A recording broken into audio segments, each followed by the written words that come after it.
investigators also want to know what witnesses saw and heard, and Don Daler has that part of the story.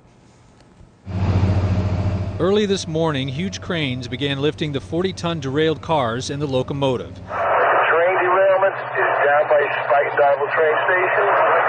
We have 5 cars off the track. Had you ever seen anything like that before? No. Photographer Felix Lamb lives above the crash site. He says he will never forget the sound of the accident. I hear a rolling noise like a mountain when they rock coming down to the... Like an avalanche. Right. Lamb grabbed his camera and ran down the hill, arriving before most of the first responders. His photographs captured the desperate rescue efforts, the dismay of the victims, and the chaos of what had been a quiet Sunday morning. The train had left Poughkeepsie, New York at 5:54 a.m. with about 150 passengers. Many were going to work or returning from the holiday weekend.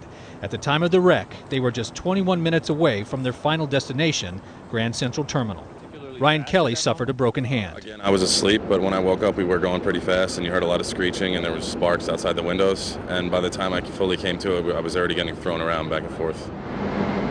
The last car removed today was the front car, where the engineer had been controlling the train.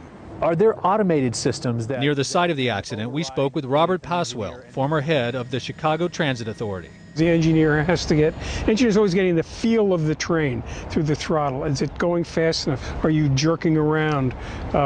Is the weight distributed correctly in the cars? That's another thing to look at. The entire train was removed to an undisclosed location. Scott, what happens here next is the tracks have to be repaired and then fully inspected before service will be restored to this busy stretch of commuter railway. Don Daler at the scene on the Harlem River. Don, thanks very much.